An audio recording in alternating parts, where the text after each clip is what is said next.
अस्सलाम वालेकुम प्यारे बच्चों।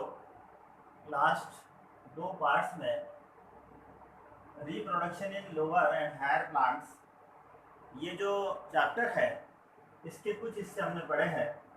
पहला जो लेक्चर था उसमें रिप्रोडक्शन इन लोअर प्लांट, और उसमें भी खास तौर से उसमें जो गैर जिनसी तरीके थे, मुख्तलिफ गैर जिनसी तरीके, उसको डिटेल में हमने पढ़ा था।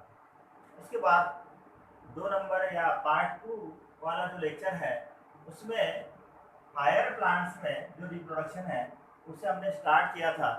और हायर प्लांट में खासतौर से गैर जिनसी जो तरीका है या जिसे असेक्सुअल कहा जाता है, ये तरीका मुकम्मल तौर पर हमने कंप्लीट किया था। असेक्सुअल रिप्रोडक्शन जो है, ये असेक्सुअल रिप्रोडक्शन हायर प्लांट्स में यानी आला नबातात में किस तरह से होता है। हमने देखा था कि ये असेक्सुअल रिप्रोडक्शन में या गैर जिनसी तरीके में जो आला दर्जे के नबातात है उसमें जो रिप्रोडक्शन था उसे अपने वेजिटेटिव रिप्रोडक्शन कहा था, नबाती अमल तौलीद कहा था। उसकी मेजर 2 टाइप्स मैंने कहा था आपको कि एक नेचुरल है, कुदरतन वो होता है, दूसरा आर्टिफिशियल, मसनवी तरीके से हम उसको करवाते हैं। आर्टिफिशियल जो तरीका था उसकी कुछ किस्में, कुदरती जो तरीका था उसकी कुछ किस्में हमने, जैसे बाय रूट है, बाय लीफ है, बाय स्टेम है, उसकी मिसालों के साथ डिटेल में हमने उसको पढ़ा है।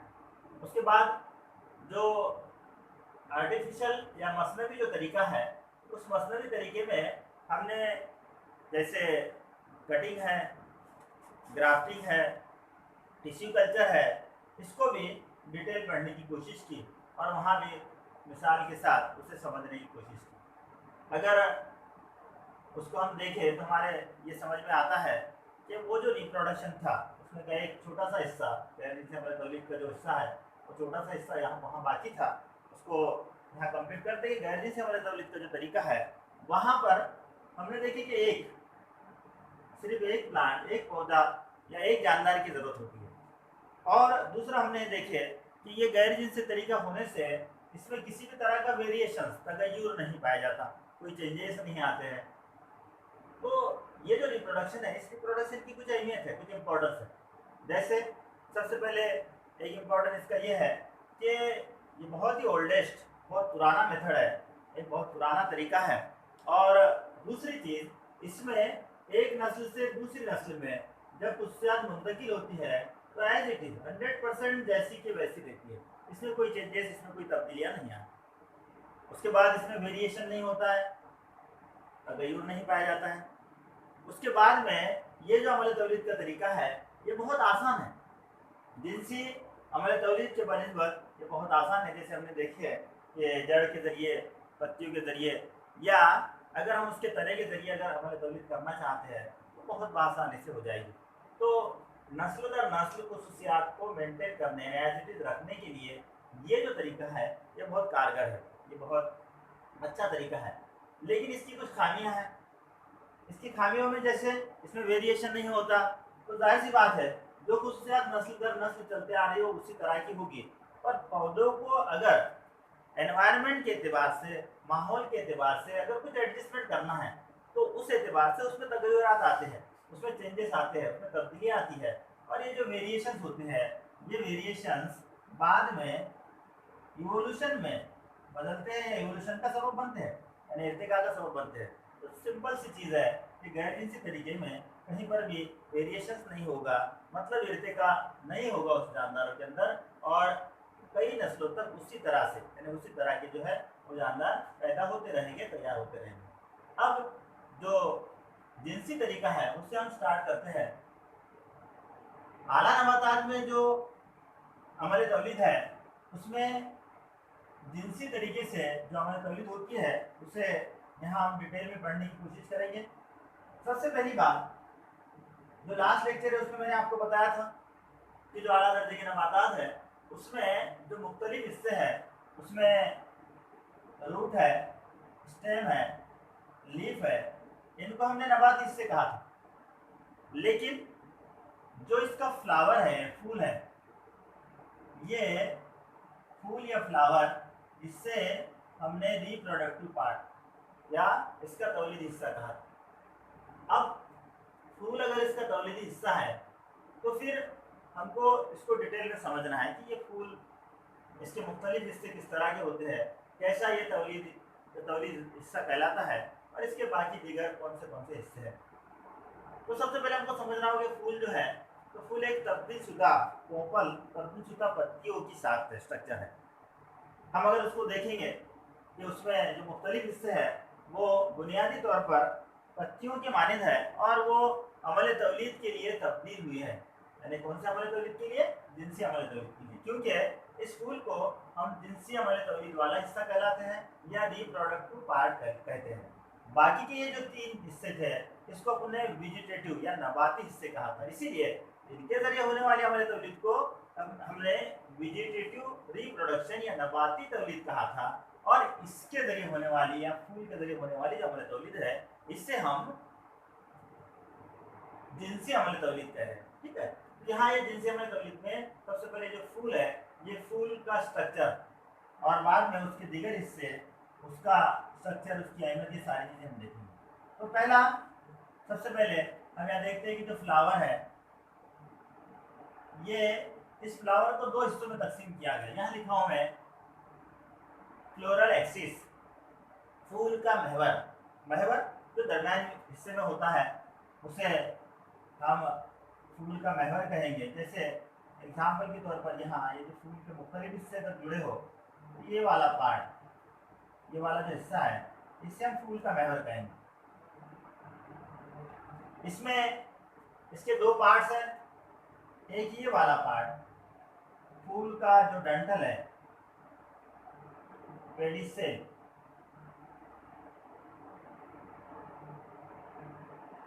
इसका डंठल है, और ये डंठल आगे जाकर यहाँ पर एक ये हिस्सा जिसके ऊपर फूल की ये हिस्से जैसे पैलिकुल है, ताजकुल है, नरकोट है, मादाकोट है, कैलिक्स, करोला, एंड्रोसियम और गाइनोसियम ये जुड़े होते हैं या इससे ये हिस्से निकलते हैं। तो ये वाला जो हिस्सा होता है इसका, इस हिस्से को कहा जाता है थैलेमस। वैसे इसको डंठल ये कहा जाएगा, फूल का डंठल, और इसे हमने अर्श गुल कहा, इसको मसनत गुल भी कहते हैं। यानी फूल का ये अर्श जिस पर या फूल का वो हिस्सा जिस पर ये बाकी के हिस्से जुड़े हैं या बाकी के हिस्से वहाँ पर टिके हुए हैं। तो यहाँ पर जो फ्लोरल एक्सिस है, ये फ्लोरल एक्सिस में 2 हिस्सों को याद रखना है, यानी फूल का ये जो डंठल है और ये थैलेमस है, पेडिसेल और थैलेमस की होती है। इसका जो डिटेल, इसकी जो टाइप थैलेमस वगैरह की, ये ऑलरेडी हम इससे पहले की कहीं क्लासेस में 11th वगैरह में पढ़ चुके हैं। उसके बाद फूल के जो हिस्से हैं, फ्लोरल बल्ब्स हम जिसे कहते हैं, इसके 4 इंपॉर्टेंट हिस्से हैं। पहला कैलिक्स,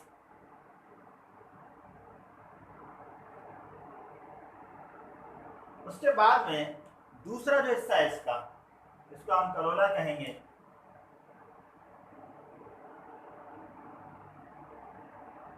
फिर तीसरा जो पार्ट है जो नरकोट कहलाता है जिसे एंड्रोसियम कहेंगे, और इसका जो 4th पार्ट है या चौथा जो हिस्सा है जिसे मादाकोट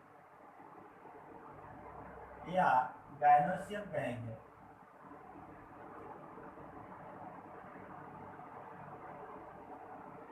इस तरह की ये 4 पार्ट।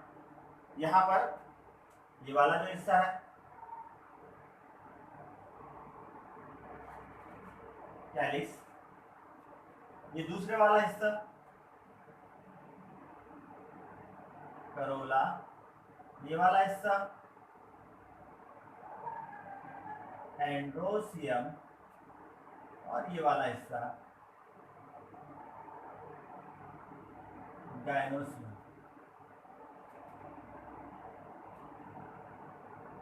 अब ये जो फूल की साख है, ये 3 हिस्से इस जानिब बनाए, वैसे ही इस तरह बना लीजिए, ये फूल का जो स्ट्रक्चर है वो कंप्लीट हो जाता है।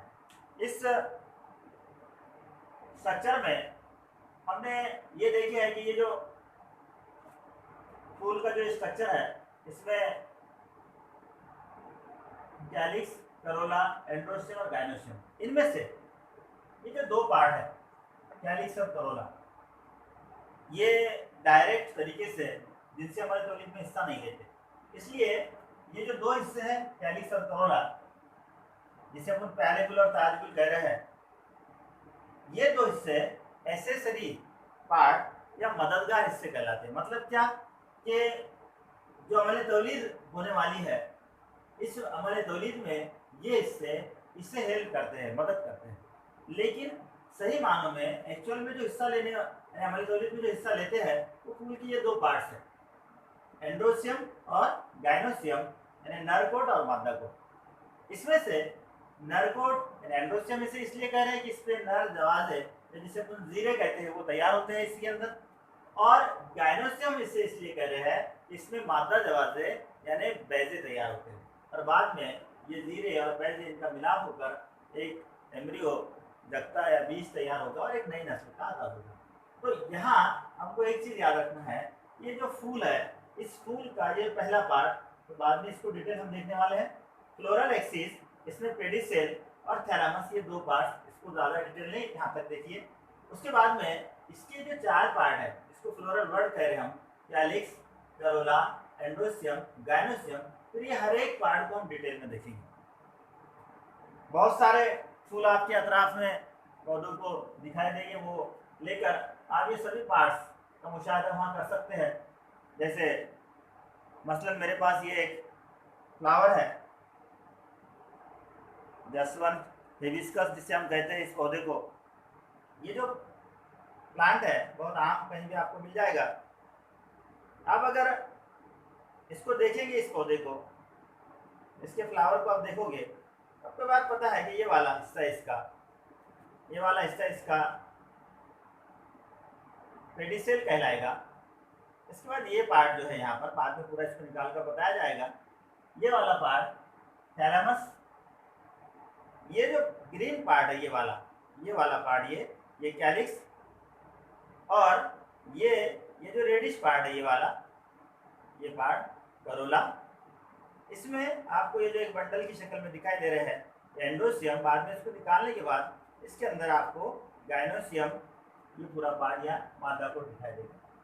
अब इस फूल में एक और एक्स्ट्रा का वर्ड है, वो बाकी फ्लावर में नहीं है, तो हम इसको जब डिटेल पढ़ेंगे तो आपको बताऊंगा। ये कैलिक्स से नीचे यहाँ पर एक एक्स्ट्रा का पार्ट है, इसको यूपी कैलिक्स कहा जाता है।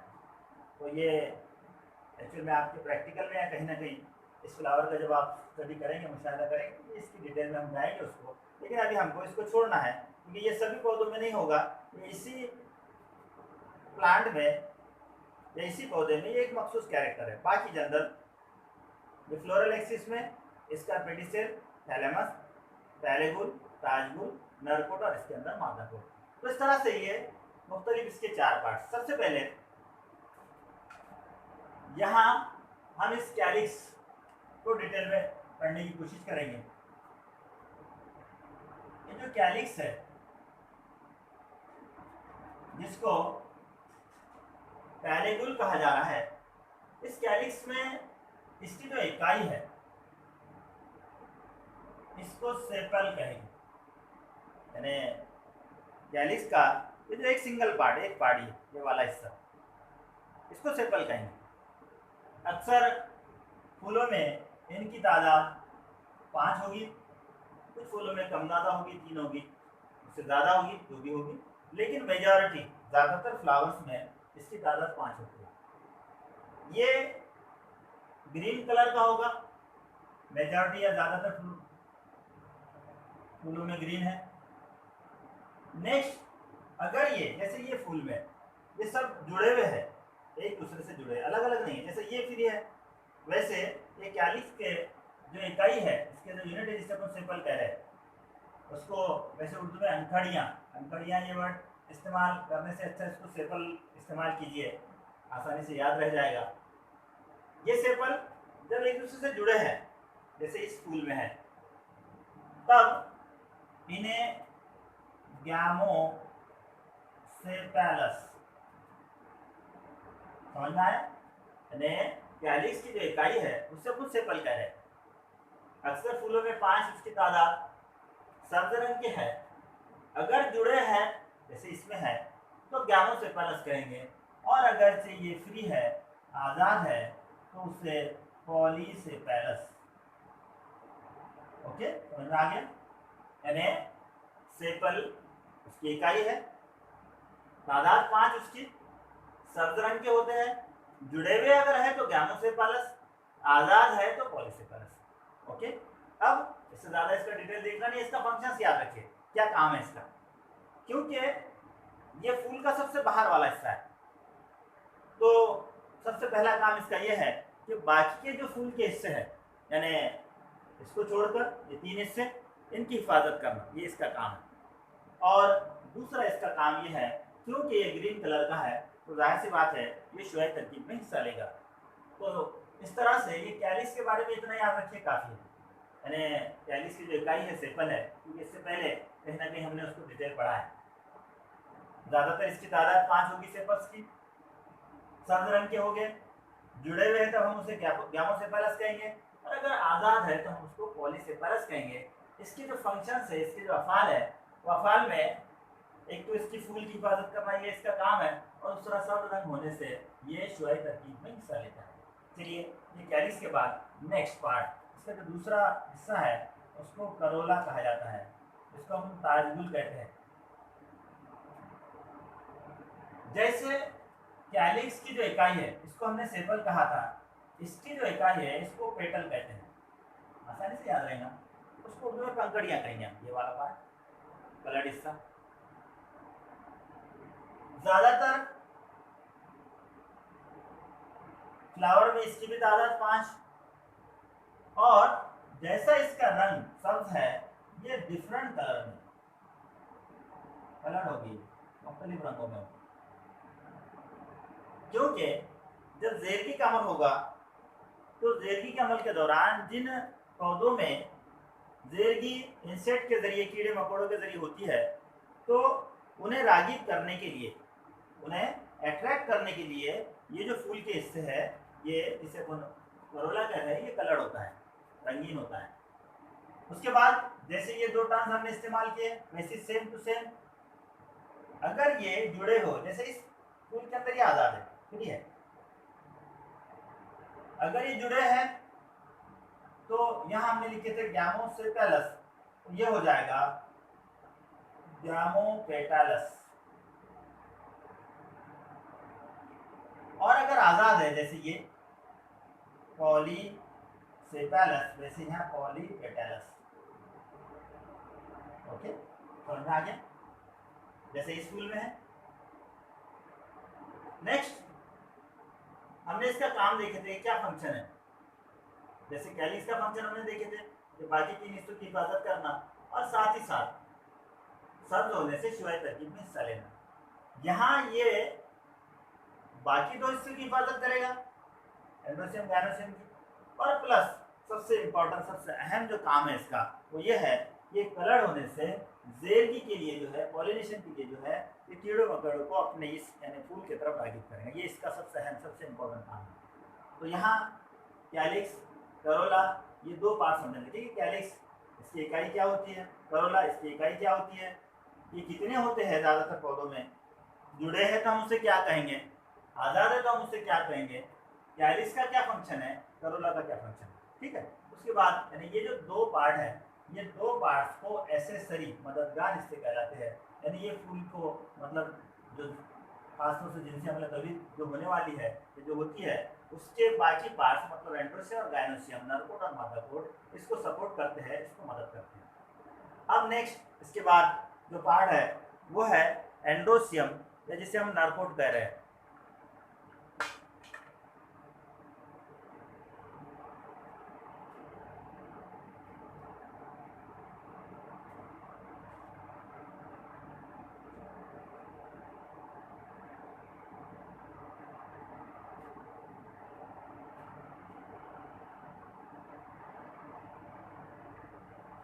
ये वाला जो पार्ट है जिसको हम एंड्रोसियम कहते हैं।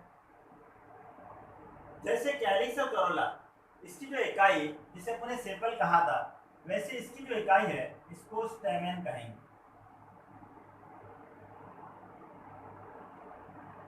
ये जो स्टेमेन है ये किस तरह से होता है, इस तरह मैं इसकी डायग्राम बनाकर समझाऊंगा आपको। ये वाला हिस्सा, जैसे यहाँ पर एक इस तरह का पार्ट है जिसको एंथर जीरादान या जीरेदान, क्योंकि इसमें जीरे तैयार होते हैं नर दवा से, इसलिए इसको जीरेदान कहा गया, एंथर कहा जाएगा। ये इसका जो डंठल है ये जोड़ने वाला हिस्सा, इसको कनेक्टिव कहा जाएगा।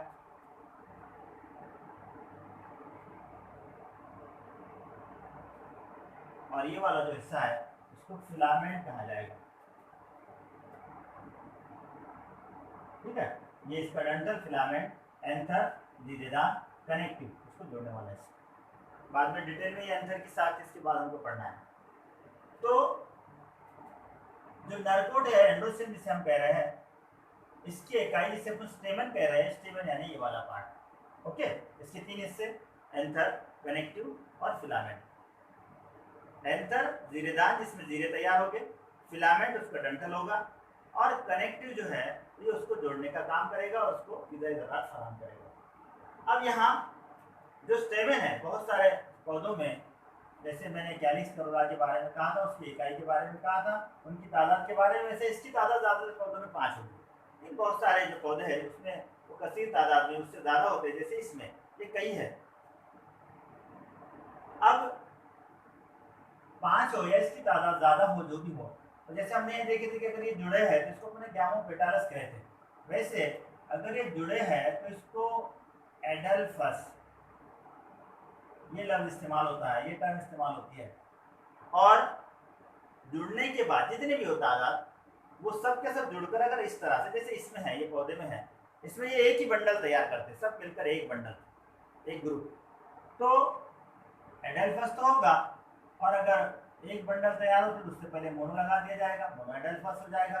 अगर 2 होते तो डायडल्फस हो जाएगा। उससे ज़्यादा है, एक कॉमन वर्ड हम उसको इस्तेमाल कर सकते हैं, पॉली एडल्फस। और अगर ये फ्री है तो उसके लिए कोई ऐसी टर्म इस्तेमाल नहीं होती है मखसूस, उसको फिर हम लिख सकते हैं कि स्टेमेन फ्री, या जो है स्टेमेन, इसको उर्दू में नरपत्ती कहेंगे, नरपत्तियाँ आज़ाद होती हैं। तो जैसे ये जो नरपत्तियाँ जिसे हम स्टेमेन कह रहे हैं, ये नरकोट की इकाई है। ज़्यादातर पौधों में इसकी तादाद 5 होगी। अगर जुड़े हुए तो एडल्फस कहलाएंगे, और अगर आज़ाद है तो उसको हम आज़ाद कहते हैं, फ्री कहते हैं। इसके 3 हिस्से हैं, एंथर, कनेक्टिव और फिलामेंट। याद रखना इसको, एंथर जीरादान, कनेक्टिव जोड़ने वाला या जोड़ उसका, फिलामेंट उसका डंठल। अब यहाँ पर आपको ये याद रखना है, ये जो एंथर है, ये एंथर में जो जीरे बनेंगे नेक्स्ट, इसके बाद जो अपन पढ़ाने वाले हैं, तो पहले एंथर की साख पढ़ाएंगे, फिर जीरे की साख उसके अंदर पढ़ाएंगे, फिर गायनोसियम की तरफ चले जाएंगे। चलिए, तो यहाँ पर पहले कैलिक्स को डिटेल में हमने देखी, फिर करोला को देखे, उसके बाद में गायनोसियम को देखे। अब आते हैं, सॉरी, एंडोसियम को देखिए, अब आते हैं गायनोसियम की तरफ।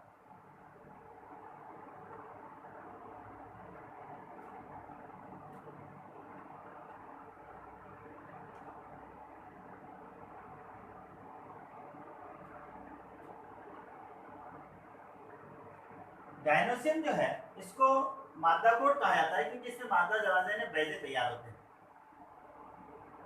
जैसे एंडोसियम की इकाई हमने स्टेमेन या इसे नर पत्ती कहते हैं, वैसा इसकी जो इकाई है इसको कार्पेल या मादा पत्ती कहा जाएगा।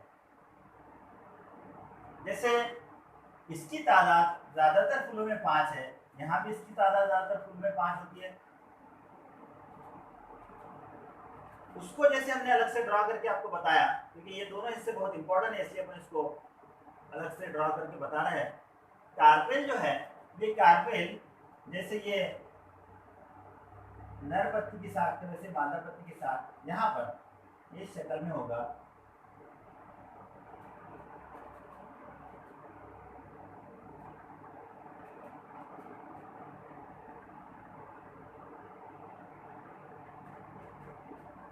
इसके भी 3 हिस्से हो गए। ये वाला पार्ट, ये दूसरा और ये तीसरा पार्ट। ये जो हिस्सा है इसको ओहरी यानी बैजादान, यहाँ देखिए एंथर जीरादान, ओहरी बैजादान। इसमें जीरे तैयार हो रहे हैं इसलिए जीरादान, इसमें बैजे तैयार हो रही है, यहाँ पे अपने ड्रॉ करके बताएं इसलिए इसको बैजादान कहा है। ये होरी हो गया। उसके बाद में ये वाला जो हिस्सा है, ये हिस्सा इसका स्टिग्मा, इसको कलगी कहते हैं। और इसके दरमियान में एक जो हिस्सा है उसको स्टाइल, यानी इसका ये डंठल है, उसको मोस्टली स्टाइल यानी डंठल ये लफ्ज इस्तेमाल होता है। यानी इसके 3 पार्ट्स हो गए, ओहरी, स्टाइल और स्टिग्मा, या स्टिग्मा, स्टाइल और ओहरी। ये जो स्टिग्मा है इस पर जीरे आकर ड्रॉप होते हैं जीरे के दौरान। ये मोस्टली के जरिए जो जीरे से नर दरवाजे ये बैजे तक पहुंचते हैं, और ये ओहरी में ये जो बैजे है ये नशुनुमा पाते हैं और बाद में बीज में तब्दील होते हैं, और ये जो ओहरी है ये ओहरी जो है ये फल में तब्दील हो जाती है। तो इस तरह से ये जो गायनोसियम है इसकी इकाई है कार्पेल, जिसकी तादाद ज़्यादातर इसमें 5। यहाँ हमने देखिए इसके 3 हिस्से हैं, स्टिग्मा, स्टाइल और ओहरी। अब यहाँ देखिए जैसे अपने देखे थे कि अगर ये जुड़े हुए हैं थे, यानी स्टेमेंस या नर पत्तियां जुड़ी है, अपने एडेल्फस लफ्ज इस्तेमाल किए थे। वैसे कार्पस अगर जुड़े हैं उसे सिन कार्पस कहा जाता है, यानी मादा पत्तियों का जुड़ा हुआ होना, सिन कार्पस। और अगर आजाद हो तो तब उसे एपोकार्पस, अगर वैसे लिखना है तो इसको मादा पत्तियां जुड़ी हुई होना, मादा पत्तियां आजाद होना, ऐसा कोई पर्टिकुलर टर्म इसको इस्तेमाल नहीं है, सिनकार्पस एपोकार्पस लिखना है। तो यहाँ गायनोसियम के बारे में याद रखना है कि गायनोसियम मतलब कौन सा पार्ट जिसमें मादा जवाजे या बैजे तैयार हो रहे हैं। एंडोसियम मतलब कौन सा पार्ट जिसमें नर जवाजे या जीरे तैयार हो रहे हैं। इसकी इकाई क्या है, नर पत्तियां स्टेमेन। इसकी इकाई क्या है, मादा पत्तियां कार्पेल। इसकी तादाद क्या है, ज्यादातर फूलों में 5। इसकी तादाद कितनी है, ज्यादातर फूलों में 5। अगर ये जुड़े थे हमने क्या कहा, एडेल्फस। अगर ये जुड़े हैं तो इसे क्या कहा, सिनकार्पस। अगर ये आजाद है तो उसके लिए फिर आजाद लफ्ज इस्तेमाल हुआ, कोई टर्म नहीं है। और अगर ये है तो इसको एपोकार्पस कहा जाएगा। तो इस तरह से ये एंडोसियम और गायनोसियम सबसे इंपॉर्टेंट, दोनों इंपॉर्टेंट पार्ट्स। और इसी को, ये 2 पार्ट्स को हमने रिप्रोडक्टिव हिस्से यानी तवलीदी हिस्से कहा, और इसके पहले वाले जो 2 हिस्से हैं इनको एसेसरी हिस्से कहा। इनमें जैसे ये 2 के फंक्शन, 2 के अफाल मैंने आपको बताया था, वैसे इनके अफाल सिंपल सी चीज है।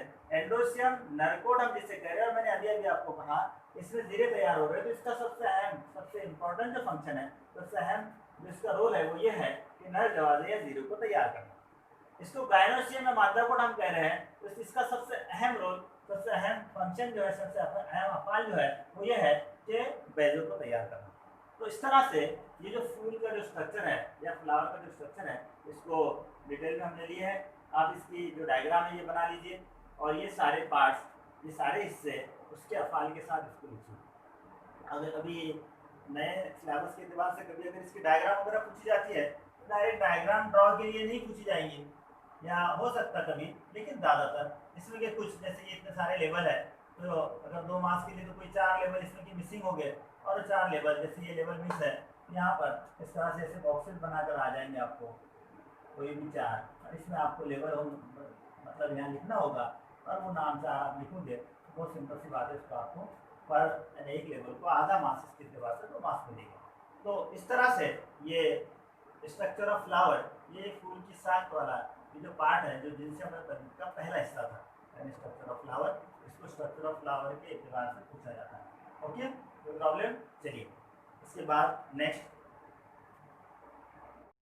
इसके बाद में जो नया लेक्चर जो आएगा, यानी इस रिप्रोडक्शन वाले चैप्टर का पार्ट 4, तो उसमें इंशाल्लाह ताला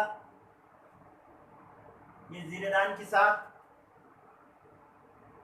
जीरे की साथ, उसके बाद में नर और मादा जवाजे के बनने का अमल, ये हम कंटिन्यूस इसको करेंगे। तो इंशाल्लाह अगले लेक्चर में मिलते हैं। अल्लाह हाफिज़।